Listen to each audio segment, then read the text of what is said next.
अभी अभी हमारे उदय नारायण राजभर जी ने कहा, एक नाम चक्रवर्ती सम्राट राष्ट्रवीर राजभर महाराजा सुहेलदेव राजभर। चक्रवर्ती सम्राट ये सिर्फ नाम नहीं है, ये वो नाम है जिसने इस देश को बचाने का कार्य किया था। अभी भगवान राम का मंदिर 22 तारीख को प्राण प्रतिष्ठा हुआ। जानते हैं उस स्थान को भी संरक्षित करने का काम विदेशी आक्रांताओं से किसी ने किया था, तो उसका नाम चक्रवर्ती सम्राट राष्ट्रवीर राजभर महाराजा सुहेलदेव राजभर। राजा सुहेलदेव राजभर जी अगर देश को सजा सकते हैं, देश को बचा सकते हैं, तो फिर क्या बिहार में हम अपनी गणना नहीं करा सकते हैं? जोर से बोलिए, बिहार में गणना होना चाहिए कि नहीं होना चाहिए? ये नीतीश जी कहते हैं कि बिहार में राजभर नहीं रहता है। मैं माननीय मुख्यमंत्री जी से आग्रह करूंगा कि राजभरों के इतिहास को पहले पढ़ने का प्रयास करिए। इस राजभर रजवाड़ राजवंशी के इतिहास को पढ़ने का प्रयास करिए। जब ये देश राज्यों में नहीं बटा था तो चक्रवर्ती सम्राट राष्ट्रवीर राजभर महाराजा सुहेलदेव राजभर का शासन इधर हुआ करता था। यहां से लेकर के सीतामढ़ी नेपाल तक राजभरों का शासन हुआ करता था। पहले इतिहास को पढ़िएगा।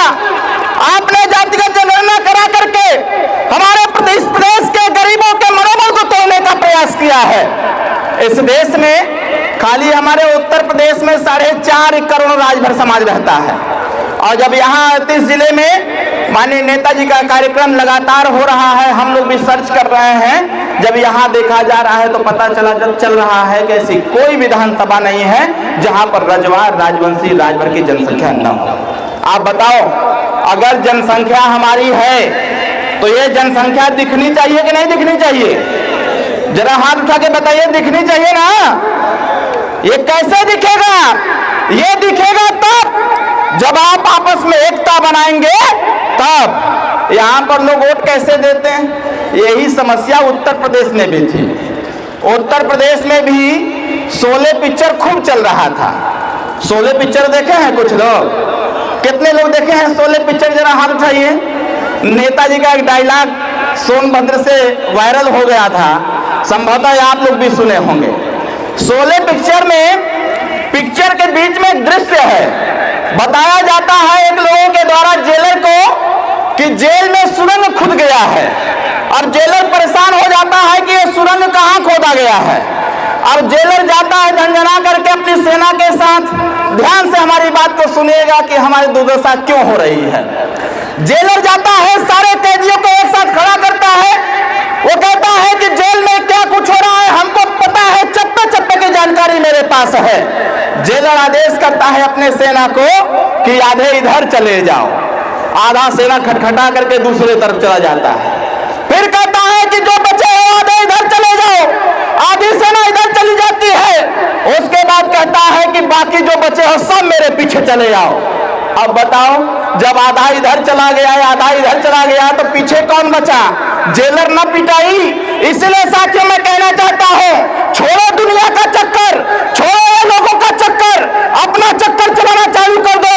उत्तर प्रदेश से चल करके एक नायक आया हुआ है बिहार में, इसके संघर्ष को देखो और कूद पड़ो मैदान में और टूट पड़ो चुनाव मैदान में, और जाकर के तय कर लो और बता दो इस प्रदेश के नेताओं को कि अब पिछड़े दलित तत्वों का अधिकार लूटा नहीं जाएगा, क्योंकि एक नायक हमारे बीच में ओम प्रकाश राजभर आ गया है। वो कदम पीछे हटाने वाले हम लोग नहीं हैं। तो एक बात बताइए, लड़ाई लड़ी जाए कि न लड़ी जाए? जोर से बताओ, और जोर से बताओ, लड़ाई लड़ी जाए कि न लड़ी जाए? कितने लोग चाहते हो कि लड़ाई लड़ी जाए? जरा हाथ उठाओ। दूसरे की लड़ाई लड़ना है कि अपनी लड़ाई लड़ना है? जोर से बताओ, अपनी की दूसरे की? ऐ नौजवान साथियों, मैं आपसे आग्रह करता हूं, डीजे पर बैठे हुए लोगों, ट्रॉली पर बैठे हुए लोगों, अगर आप जोश के साथ यहां पर आए हो तो होश खोने की आवश्यकता नहीं है।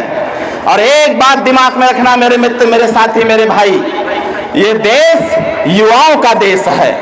इस देश में जब जब नौजवानों ने लड़ाई लिया है, जब जब नौजवानों ने हाथ में मसाल उठाया है, जब जब नौजवानों ने महापरिवर्तन का आगाज किया है, तो देश से अंग्रेज भागे हैं, इस देश से मुगल भागे हैं, इस देश से विदेशी भागे हैं। उसी लगाने की आवश्यकता है और एक साथ आवाज लगाने की आवश्यकता है। इस देश में अगर हम लोग हैं तो हम लोगों का हिस्सा मिलना चाहिए। बताइए चाहिए कि नहीं चाहिए? लेकिन यहाँ के लोग तो देना नहीं चाहते हैं, वो खाली आपसे मजदूरी कराना चाहते हैं और मजदूरी करा करके आपको मजबूर बनाना चाहते हैं।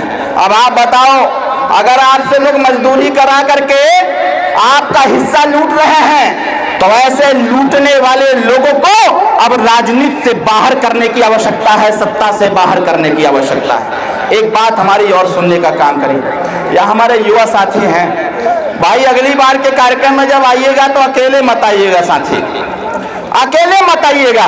इसलिए मैं कहना चाहता हूं क्योंकि ये संघर्ष करते करते हमारे सामने बहुत ऐसे पार्टी के वरिष्ठ कार्यकर्ता स्वर्ग में चले गए, सिधार गए बेचारे। लेकिन हुआ क्या? अभी सुनील भाई बता रहे थे, जरा देखो आपस में एकता बनाने का परिणाम क्या निकला, पीला झंडा अपने दरवाजे पर टांगने का परिणाम क्या निकला, जय सुहेलदेव बोलने का परिणाम क्या निकला और अपने नेता को नेता मानने का परिणाम क्या निकला। इस बात को बखूबी समझने की आवश्यकता है। आज के लगभग 25 से 30 साल पहले, 25 से 30 साल पहले जब यही राजभर का बेटा, रजवार का बेटा, राजवंशी का बेटा जब पंजाब, गुजरात, महाराष्ट्र जब जाता था किसी फैक्ट्री में काम करने के लिए, और जब फैक्ट्री का मालिक पूछता था या उसका मैनेजर पूछता था कहां से आए हो, जब आपका बेटा बताता था कि बिहार से, तब बिहार का नाम सुनते लोगों का दिमाग चकरा जाता था कि बिहार से है, इसको काम देना नहीं है। उसके बाद भी पूछता था बिहार से आए हो या उत्तर प्रदेश से आए हो तो किस जाति के हो, तुम्हारा क्या नाम है? तो नाम बताता था अपना, अगर मेरा नाम अरविंद राजभर है तो खाली अरविंद बता के छोड़ देता था। अब फिर दोबारा पूछता था किस जाति से हो, जब वो कहता था कि हम राजभर जाति से हैं तो आज के 25 से 30 साल पहले ये पूछा जाता था कि राजभर कौन होता है। सही कह रहा हूं कि गलत कह रहा हूं? जैसे आज आपके बिहार में पूछ रहे हैं लोग, आज आपके बिहार में पूछ रहे हैं ये राजभर कौन होता है, ये रजवार कौन होता है, ये राजवंशी कौन होता है। अरे एक पूछने वालों, मैं आपको बताना चाहता हूं ये राजभर, रजवार, राजवंशी वही जाति है। अगर ये युद्ध नहीं लड़ा होता तो पूरा देश गुलाम हो गया होता। आज सत्ता पर बैठ करके सत्ता की मलाई काटने का कोई नेता नहीं कर पाता। देखो परिवर्तन क्या हुआ। हम लोगों ने पार्टी बनाया, 27 अक्टूबर 2002 को पार्टी बना। आप दूसरे का झंडा लेकर के जब अपने दरवाजे पर लगाते थे तो आपकी पहचान छूट जाती थी। दूसरों के गाड़ी में बैठ करके जब आप उसकी रैलियों में जाते थे, दूसरे नेता का जिंदाबाद करते थे तो उसका शासन बढ़ता था, उसकी ताकत बढ़ती थी, उसके जाति का नाम बढ़ता था।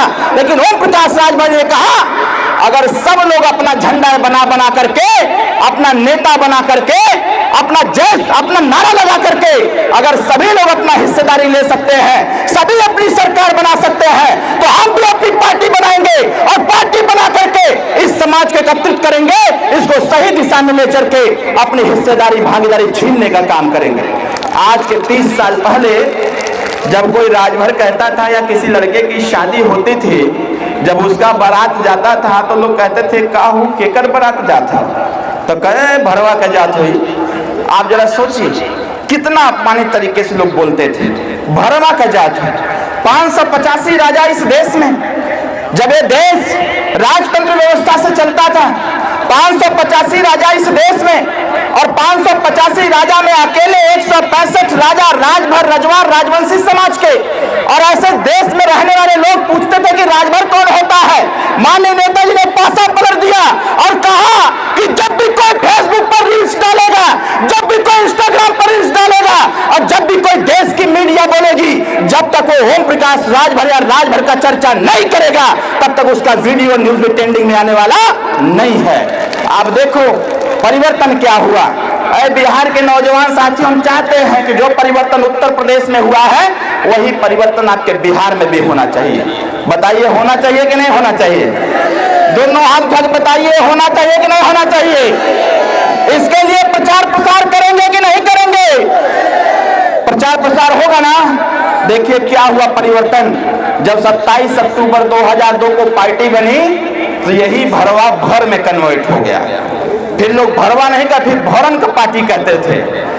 जब 2007 में माननीय नेताजी ने अपनी ताकत का अंदाजा कराया देश की पार्टियों को, जब हम लोगों ने ग्राम प्रधान बनाना चालू किया, आपके यहाँ मुखिया बोलते हैं, जब हमने ग्राम प्रधान बनाना चालू किया, जब जिला पंचायत बनाना चालू किया, और जब दरवाजे पर झंडा टांग करके जय सुहेलदेव बोलना चालू किया, तो वही भरवा से भर और भर से राजभर हो गया। और जब 2017 में सुहेलदेव भारतीय समाज पार्टी से 4 विधायक हो गए, जब विधानसभा के अंदर जब नेताजी ने बोलना चालू किया गरीबों के पक्ष में, गरीबों के बच्चों की शिक्षा के बारे में, बेरोजगार नौजवानों के रोजगार के बारे में, महिला सुरक्षा के बारे में, लड़कियों की पढ़ाई लिखाई के बारे में बोलना चालू किया, तो वही भरवा से भर से राजभर और राजभर से राजभर जी हो गया साथियों।